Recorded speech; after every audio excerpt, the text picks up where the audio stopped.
Oke, halo guys, what's up brother, jumpa lagi dengan saya di Barca Channel. Di video kali ini saya akan praktek mengemudi di tanjakan yang cukup legendaris ya, di daerah Banjar. Nama tanjakannya ini cukup unik ya, namanya tanjakan Tepung Kanjut ya.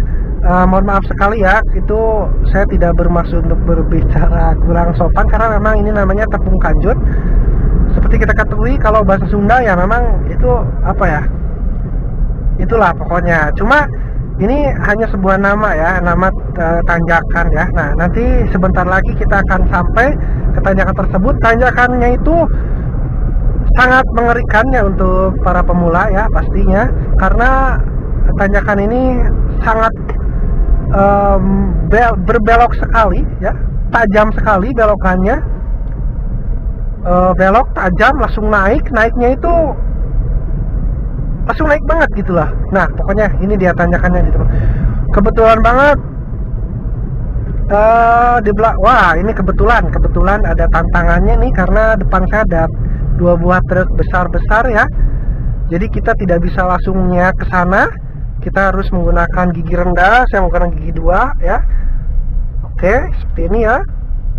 Lihat pedal kaki saya. Nah, karena ini pelan banget, saya turunin lagi menjadi gigi 1 seperti ini. Nah, sehingga kita bisa stay kayak gini, mengikuti menyeimbangi mobil-mobil besar di depan kita ya. Nah, ini dia ya. Oke, posisinya seperti ini ya. Oh, ini menghalangi aja ya. Nah, ini ada momen untuk menyalip ya. Nah, saya ikuti aja ya, berlindung di belakang mobil yang agak kecil ini. Ini ya. Wow, mantap guys. Nah, jadi ini saya pakai gigi 2 ya. Tadi kan gigi 1, cuma karena mau nyalip, saya pindahin ke gigi 2 biar supaya speednya bertambah gitu ya. Nah, itu salah satu trik untuk nyalip juga ya sebetulnya. Kita berlindung di belakang mobil besar gitu, mobil lain ya. Tapi itu harus harus kita juga harus tahu depannya itu kosong atau enggak ya. Jangan sampai kita berlindung di belakang mobil lain tapi depannya udah mepet ada kendaraan lain juga, itu malah bahaya nantinya ya. Oke ya. Kalau misalkan yang masih pemula itu ya, biasanya kalau nemu tanjakan kayak tadi ya, biasanya itu suka malah nunggu dulu di sebelum tanjakannya, nunggu posisi supaya terlihat kosong, jalanan kosong, baru deh ngegas supaya tidak ada tantangan, supaya cukup satu kali gas, nggak usah mikirin stop and go, setengah kobeng dan sebagainya. Biasanya seperti itu. Cuma sebaiknya kita memberanikan diri untuk melewati setiap tantangan yang ada di jalanan, karena memang itu seharusnya di jalan itu kita nggak bisa kondisikan ingin seperti ini, ingin seperti itu, nggak bisa. Namanya di jalan itu kan semua kejadian bisa saja terjadi, semua tantangan bisa saja muncul gitu ya. Makanya kita harus selalu siap menghadapi setiap tantangan yang muncul di jalan tersebut gitu. Oke, gitu ya.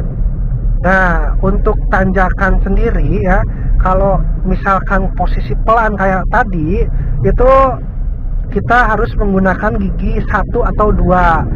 Kalau pelan banget kayak tadi, itu gigi 1 aja ya, supaya mobil kita kuat naik gitu.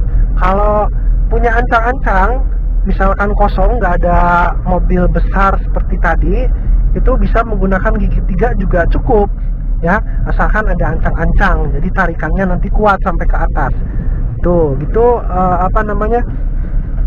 Aturannya kayak gitu ya, rumusnya seperti itu. Oke. Nah, itu adalah tanjakan tepung ya. Oke. Kalau nggak percaya, itu namanya unik banget, teman-teman bisa cari aja, tanya aja langsung ke orang-orang sini ya, memang itu namanya ya. Jadi mohon maaf sekali lagi, saya bukan bermaksud tidak sopan dan sebagainya gitu ya. Karena ini saya mau nyalip mobil truk ini ya, tapi nanti dulu karena ini masih berada di tikungan. Jadi saya harus sabar dulu ya. Nah, sekalian aja kita praktek nyalip karena teorinya udah banyak disampaikan juga ya. Nah, ini saya praktek langsung nih nyalip. Kalau nyalip mobil besar gitu ya, ini harus nunggu momen yang tepat, juga jalan posisi yang tepat juga, cari jalan yang lurus, tidak boleh memaksakan gitu ya. Tuh, oke. Jalannya masih berkelok-kelok ya.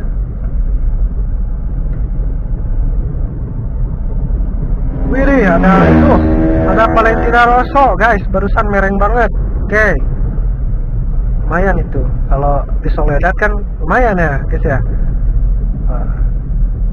Oke.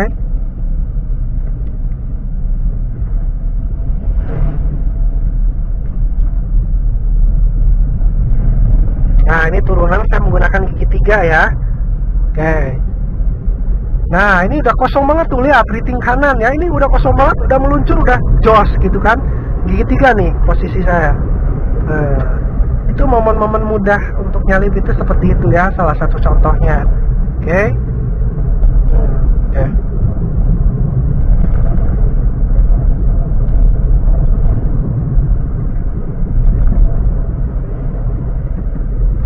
Gigi 4 ya. Oke, yang tadi saya praktekkan itu belok nanjak itu di jalan besar ya, jalan besar banget, dan tanjakannya juga belokannya cukup menikung sekali, langsung nanjak banget juga. Kalau yang sebelumnya kan saya praktek belok nanjak itu di jalan yang sempit ya, jalan perkampungan seperti itu ya.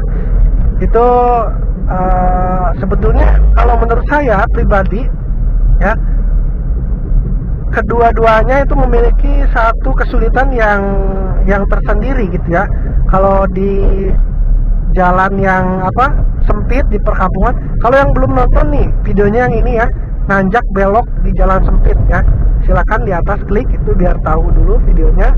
Nah, mempunyai kesulitan tersendiri ya. Kalau yang jalan sempit itu kita harus merayap dulu ya, harus merayap dulu dari bawah supaya dari arah berlawannya kelihatan, supaya bisa kita pastikan jalannya udah kosong gitu. Kalau kosong baru bisa naik lanjut.